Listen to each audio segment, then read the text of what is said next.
Good morning and welcome to Weekend Walkabout, our gardens and years virtually. Coming to you from hardening.org. I'm Janet McConovich. I'm Stephen Nicola. And this is one of our In Our Gardens Weekend Walkabouts. Lots of topics, with the main one today being filling gaps, replacing plants. That's me. And me. I'm on the left, by the way, my left anyway. I do most of the writing. Steve does most of the picture taking, and between the two of us and our wonderful daughter, Sonia Nicola, we are able to bring you information so that we can talk with you and learn more, because that's what we do. We put out what we learn, and we learn just as much from everybody coming back to us. Yep. Sonia is an excellent gardener in her own right. We've been gardening for 40 years professionally. Steve and I, we're retired now, but kind of. And Sonia has a wonderful garden, has always been a gardener, but she's also a professor at the University of Toronto and very well versed in handling the technology that we're dealing with here for this webinar. Couldn't do these things without her. Not in the form we have it in right now, we couldn't. We write and we do these webinars because when we put information out, I wrote for the Detroit News for 13 years and for Michigan Gardener for 10 years. And we wrote for Better Homes and Gardens and a number of other publications. And every time that we put something out to people, we got letters back and questions back that we learned at least as much from them, if not a lot more.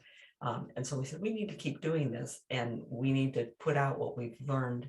So we have our website, gardenatozz.org, where we've posted, right now we've got thousands of articles up there that we've written already, in the hopes that we can not have to write the same one again. Yeah, we don't like writing the same thing over and over. We don't even like saying the same thing a second time. But we do. So we're going to start with our set of topics that are the short topics, or we're aiming for them to be the short topics: weeding, hardening off, rose and boxwood trouble, fairy gardening, sowing perennial seeds, and your issues. So this is a good time for questions. You have to keep me going here. Right. We call it This Week in Our Garden, or In Our Garden, because we have one of our news departments. What's Up is our news section on the gardenatozz.org. And if you click on it, topics like main features of the season and This Week in Our Gardens, and further down but hidden under these titles would be green thumbs up and down, mentors, 45. Magic, 45-mile-an-hour garden, all the different departments that you can, where we list our articles. And In Our Garden is where we put down what happens all the time at this time of year, and it does happen every year. And man, did it happen this year. There's a spring weed explosion. You turn around one day and there are weeds. They just explode out of the ground. They shouldn't surprise us. That thistle is not a seedling. It was there last year. And so is that one. And so we know it's going to be there again. I came away from weeding under the hedge where the bindweed is in our yard, and told Steve as I came away from it, I said, I am cautiously optimistic that we are on the we have the upper hand now. Yes. But I'm not ever going to say that it's not there. I now have 3 places marked where if it's going to show up, those are the first places it's going to show up. And if I can keep it deep down there, so that it doesn't photosynthesize. Every bit of that leaf surface is photosynthesizing at an incredible rate and creating new root and new plants.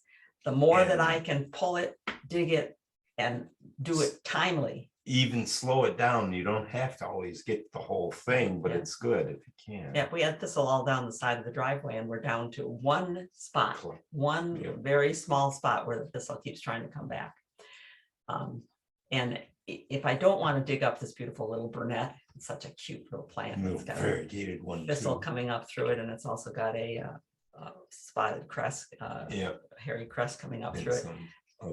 I can repeatedly pull that thistle as long as I promise to do it very, very regularly. As soon as it shows up, pluck it. Even if it's just a little piece, pluck it, because we have to starve it out.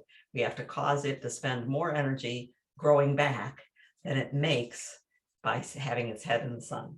Either that, or you lift the perennial up and take it out. So we've been getting emails and texts this week about, so what is this? And this is one of our, this is Teresa looking at her Star of Bethlehem, which we think is very ironic that its abbreviation is SOB.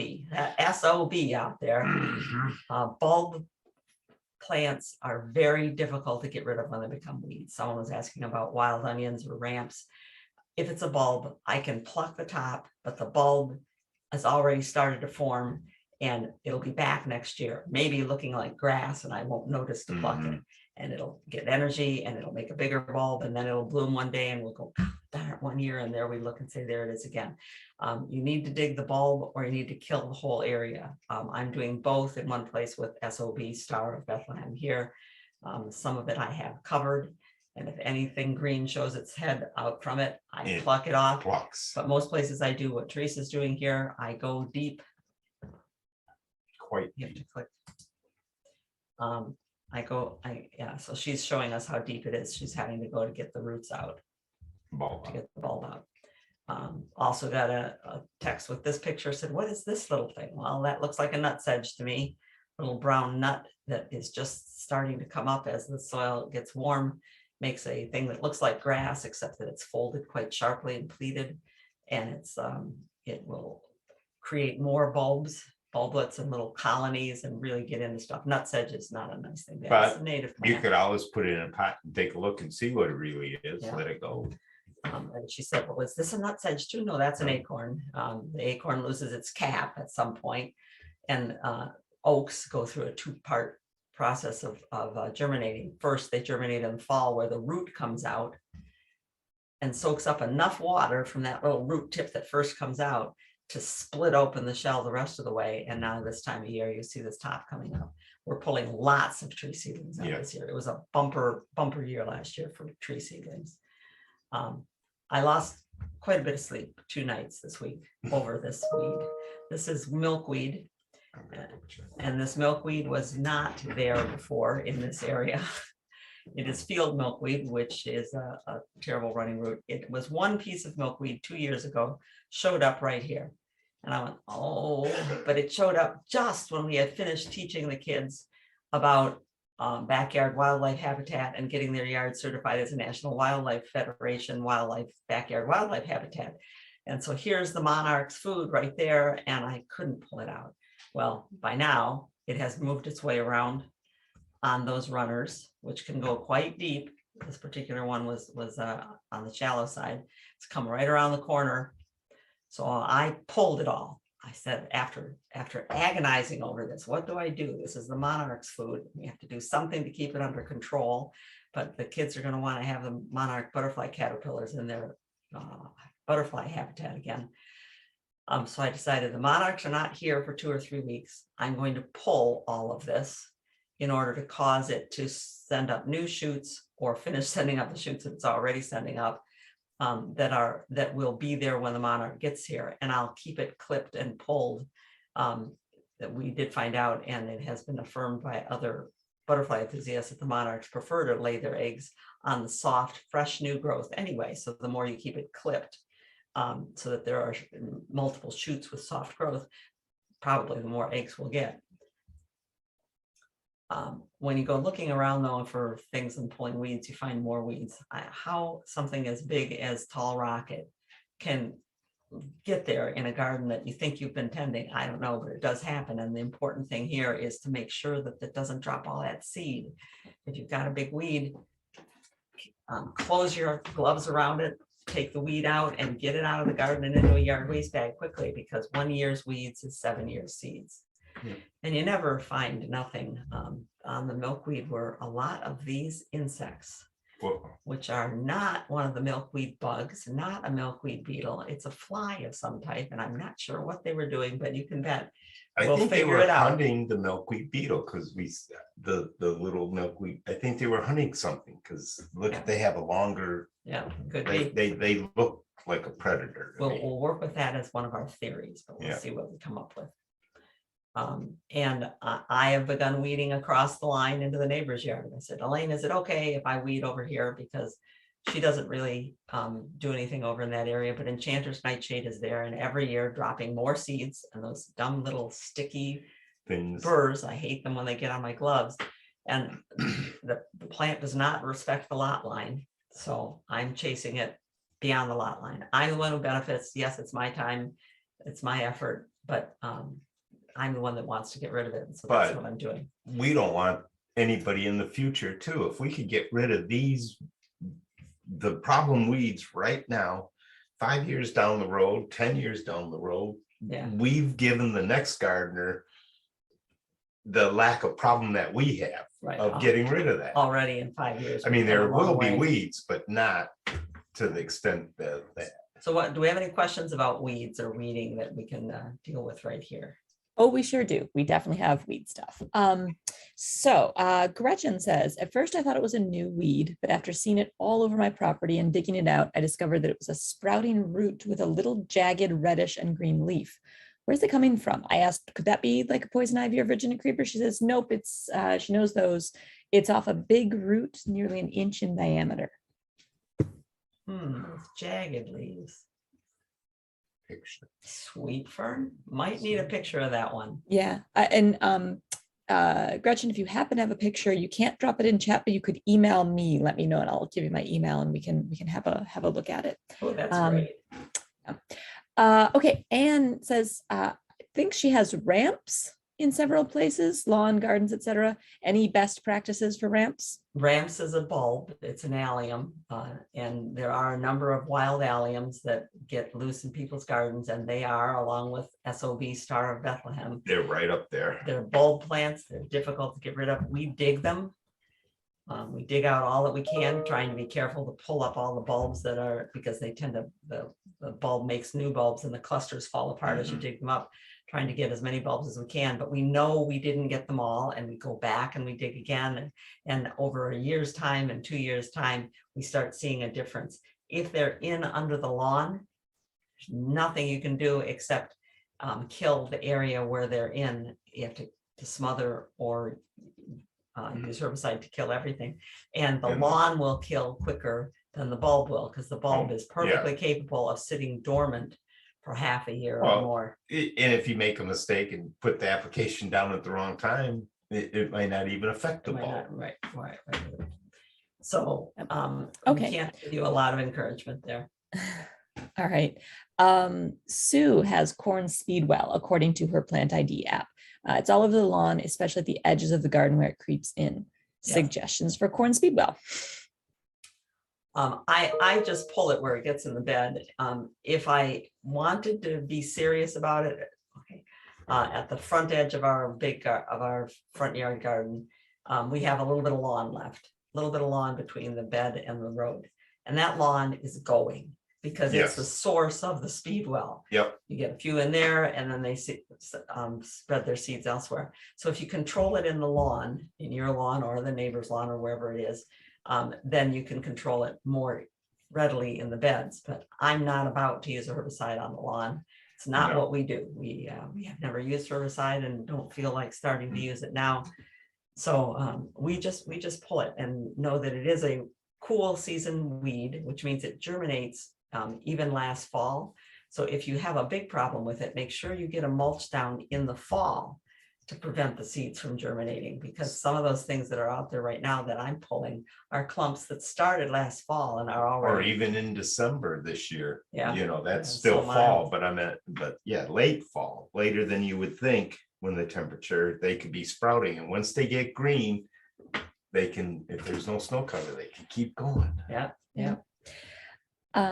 Okay, Michelle wants, what is that bulb that makes us think it's a good lily when it first comes up? She mentioned it. She says, you mentioned it last spring, can't remember. RK says, could that have been false hellebore? Yes. Well, yeah. Oh, yes. That makes us think it's a Solomon seal or a good lily bulb. Yes, it's false helleborine, and it is a terrestrial Eurasian orchid, and it's parasitic. So even if you pull it and get as much root out as you can, if there's any little piece left in there, it's feeding off of the roots of trees and things that are in the area. And so you have to keep at it and keep at it. It hasn't sprouted yet in our yard, but I know it's here. I know that it's still here. It's definitely here. All right, another weed from Carol. Enchanter's Nightshade, what did you do to get rid of it? It's I dig the weeds out. It's a easily broken, soft, white, long root. The plant that's here this year and set seed dies, but leaves roots setting off to the side. And so when I pull them in the springtime out of loose soil, I can literally pull the whole string of root out. And so I get as much root as I can. And I do that repeatedly and then keep the area heavily mulched. Yeah. Okay, sorry, Joan, I think there's a problem with your mic. It keeps coming on and off. Keep an eye on it if you can. All right, we've got more just people talking about their favorite weeds, Okay. but we might need to move on. We still got other questions about pruning and trees as well. Okay, all right, let's move along and catch our other topics then. So fairy gardens, which should go by pretty quickly. I always thought fairy gardens were cute. Yeah. But this year I found that there is a very important reason for one. In this area, that window right there is our guest bedroom. We have a bi-level. So when you stand in the guest bedroom, you are literally eye level looking right out that ledge. And my sister is coming to visit. She is one of my, I have favorite sisters. We all have favorites. Yeah, she has long been my favorite, and especially because we both love birds so much. So she's looking straight out that window toward the bird feeders, Stephen, the bird feeding station. Yep. There we go. And I need to make sure that I keep that clear. Even a coral bell, there was a coral bell in front of the stones in the window Here, right here. right here. And even a coral bell could block the way. I said, well, I need to keep that view free and clear. So I'm going to make that into a fairy garden with its own little fairy road. And of course, I will need some fairy habitats, and they have to be see-through in case the kids move them around in the way. So I reestablished the fairy garden walls, and we made some fairy garden habitats this year. Last year, I mentioned this and someone said, how did you make them? So Steve came out and took some pictures while we were making them. We're making them out of willow twigs and yew twigs here, and some cast off pieces of wood that I had. It's good to have flexible wood to work with. Right. My willow twigs are twigs that I harvested last fall. And if I wanted them to be really good for this, I would have put them in the lake and let them soak for a couple of days, but I was not prepared for that. So I used fresh yew twigs, which were flexible because they're fresh. I drill holes around the base of a piece of wood, big enough holes that I can put the base of the willow twigs or whatever twigs I'm using in and establish a framework. And then I use a flexible twig to weave in and out between them. And if you have a lot of patience and you want to use the thin twigs, you can get quite a dense basket. It's not what I'm looking for. The kids are fine with it like it is. For these teepee type ones, we'll hold the top together with a twist tie until we've got it far enough along to either hold its own or to replace it with a little piece of wire. My friend Tina, morning Tina, if you're there, came to help, and she was thrilled with the idea of putting twigs facing downward like a little hat. How they swirl out. Yeah, so we stopped building walls way down low because it was more fun to do the twigs swirling around above.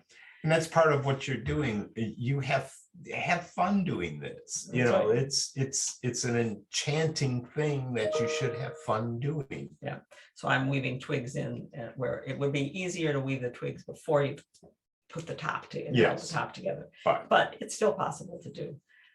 And then I've just decided to use various evergreens. Boxwood holds its leaves quite well. They'll turn tan eventually, but it makes a funny little cap to put on there. It's euonymus and boxwood.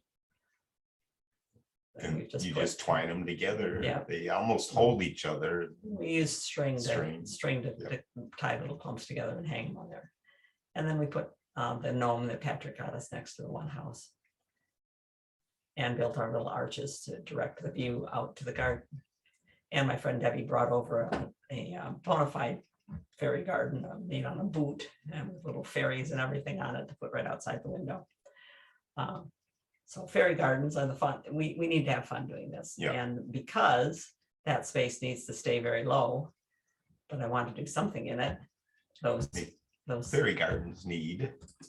those house plants that you may remember from before have now been being hardened off on the north side of the house underneath the overhang, so they're protected from hard rain and from direct sun. We're getting all those succulents and houseplants ready to go that are appropriate to go out as little trees and ground covers in the fairy garden. We'll keep you updated on that. Now, it was nice to have the boxwood to work with, because when I went and cut the boxwood, I went up, leaf miners and mites. See the little speckles all over the leaf? The real fine The speckly. It makes them look dusty. That's from boxwood mites feeding on the leaves. And that boxwood mites will build up when the bush gets particularly dense, when the area is dry and warm and right for them to live in. And it's a problem that boxwoods get sometimes. You can rectify it by letting more air flow through and rinse the plant it off out. once in a while. This one has the additional problem of leaf miner. See the blisters in the leaves? Those blisters are where an insect called the leaf miner, boxwood leaf miner, is feeding inside. It's the larvae of a little tiny gnat-like, it's a wasp fly relative, and they are inside the leaf at this point. Yeah. See if we break the leaf open very carefully, peel it open, these little wiggly orange guys come out. Because all of those insects are inside the boxwood right now, the very simple solution is cut the boxwood back and get all Yep. of those leaves out of your yard, and you have cut the population way down. I mean, you miss some, of course, but So you could find this if you would put boxwood leaf liner into the search on Garden A to Z, you come up with this article.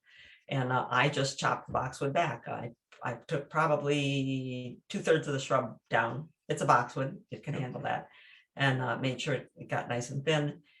Most of those insects are on the outer edges of the leaf miners are on the outer edges. And so that got rid of most of the leaf miners, and it opened up the interior of the plant. So most of the boxwood mites are going to be very unhappy. Okay, let's do a question about something happier than boxwood leaf miner. And we got something with somebody's trying to prune something that's growing well. Yeah, we've got a couple of pruning questions. RK says, our neighborhood volunteer gardening crew was working on hard pruning the burning bushes. We got to all but 4 before they leafed out. Should we just wait until the fall winter to finish the hard pruning, or still okay to prune? I said, I think burning bushes are pretty resilient, but let's see what you say. I would go ahead and do it, especially if you've done all of them, get them all on the same schedule. They will leaf out more slowly. They might leaf out more a little thinner when they have started leafing out already before you cut them back, but they still have plenty of time to come back. So Okay. I go ahead and go for them, RK. That's what I thought too. Sue says, is it good to cut forsythias to the ground now and then trim again before the end of July? Is there any way to avoid 2 prunings? If you're trying to keep a forsythia very small, and for a forsythia, anything under about 6 feet by 6 feet is small. If you're trying to keep it small, then your best bet is to cut it hard right after it blooms, sometime a couple weeks after it blooms. So that would be now. And then you might have to prune it again in July. It depends on the year. Some years I can get by with just the 1 pruning and let it grow back and be fluffy. Other times it gets a second spurt of growth late in July and shoots things all over the place, and I clip those off. I don't know any way to prevent that, to avoid that, other than to put the plant out where there's room for it to just grow. There are some dwarf forsythias, but they're not particularly graceful shrubs. Excellent. And Gretchen has actually sent me pictures of her mystery weed. Do you Share those? Yeah, let me- yeah, if you're okay with that, I will mystery weed coming. all right, give me 1 second while I open. I did see a Sorry, note should there have about written- why harden things off when there's all this Yes, warm good. weather. Yep. The plants that live inside a greenhouse, inside your house, they are not used to the level of evaporation that's going to happen when they're out in the wind and the direct sun. Not at all. They need to readjust their cell moisture level so that the cells don't explode, don't crack. And that takes a couple of days to do. So 2 or 3 days of getting them used to being outside is a good thing to do. I know what that is. That's a cherry, and this is a new. Is it cherry? I was going to say it looks like cherry. our cherry. This is a new phenomenon. Well, new maybe 10 years ago. I started getting cherry seedling suckers coming up all over the place in gardens, and we haven't had that happen before. But it's been happening pretty steadily since then. And I don't know why it is, what happened. I know, I'm pretty sure that it was after a particularly bad winter, and I thought, oh, the cherries must have gotten hurt and they're suckering from the roots, but that's what it is. They're cherries, and you're not going to be able to get up all that root. I'm pulling off in our own yard, we have a weeping cherry next door, and it's maybe 20 feet 40. over 30, to, yeah, 30 feet. someplace between 20 and 30 feet over to the tree.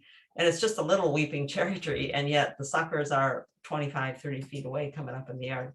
So good luck on keeping them down, but at least you know that they are trees. They're not stinging nettle or anything toxic. Okay. We actually do have some quick. We have 2 tree questions. Do you want to handle them, or do you want to move on? Sure. A lot of questions are coming in. It's going to be a lively one, just as a heads up. This person has just a phone number in, but the 889 phone number says, I have a chance to plant a new dogwood, same size, in a pot or a ball and burlap. Which one would be a better choice? I said, either one. You got to take it back to its roots anyway. But is there a preference between the two? We're with you. Either way, you're going to have to look at the roots.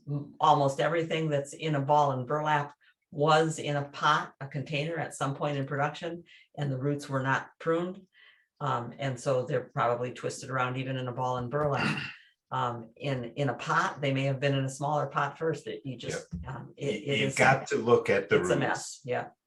Yeah.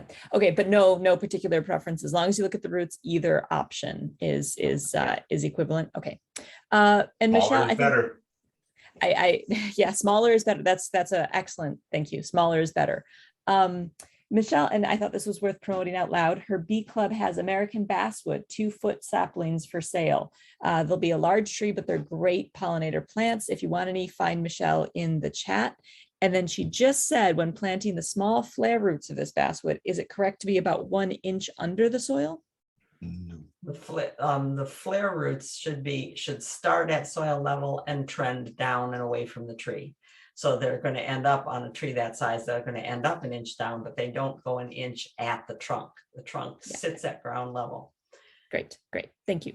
I see a question, okay. Sandy, that can be answered pretty quickly about great boxwoods that have miners or mites.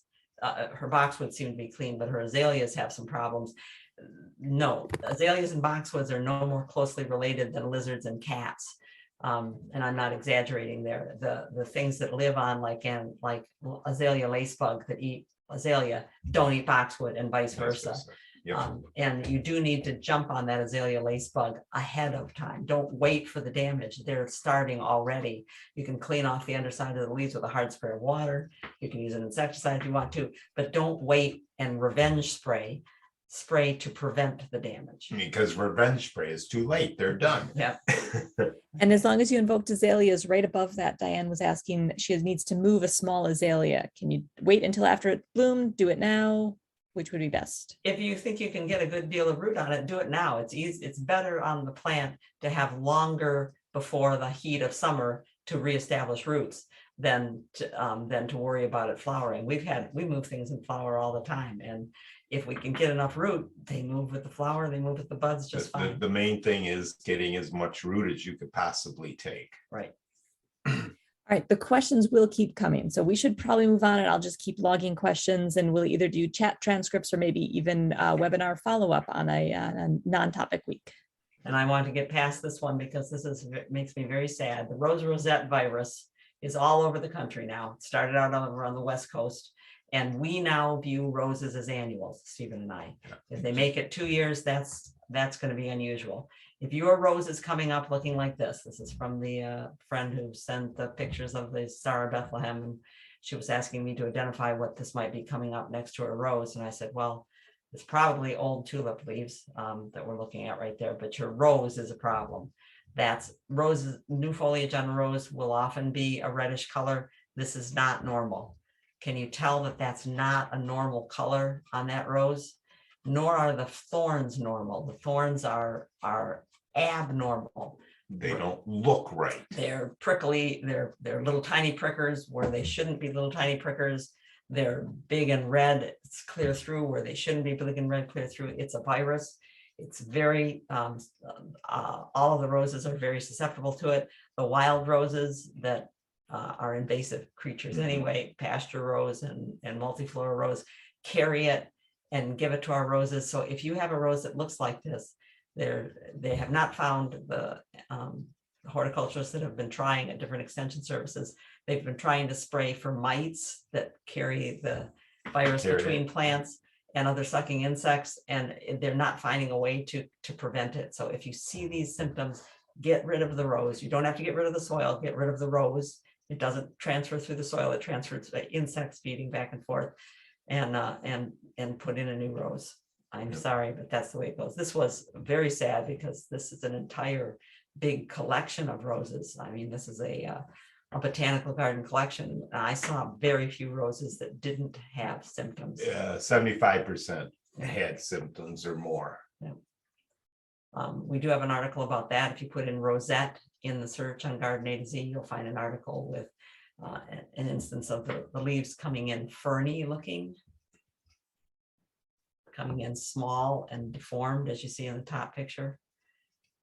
A general weakness, a splitting of many little twigs rather than heavy canes, and that very odd color, even during the summertime. Oh, and this year, I mean, we used to be able to put plants in the trunk and it was, $100 and we could. What you're seeing here probably would have filled up half of our van in the more than half of our van a few At years any rate, ago. the prices are way up, and it is difficult to keep adding plants in at that point, and not always easy to find the smaller $5 Sizes. starters rather than the $20 larger plants. So we're going to more seed, and we are thankful for a friend who said, here, I found a way, because she sees me throwing eggshells out in the garden all the time. She'll just break the eggs in half, put a hole in the bottom of them for drainage, and you can use them as little pots. So it's a little bit messy, but yep, it'll start seeds for us. And it is a good time to start perennial seeds now, because you can get them out in the garden and give them a start. Okay, let's catch up with some of those questions. Okay, wow, roses, quick. Rose, appropriate enough, asks, should the rose be bright green? Can you talk a little bit more about what colors we're looking for on the rose?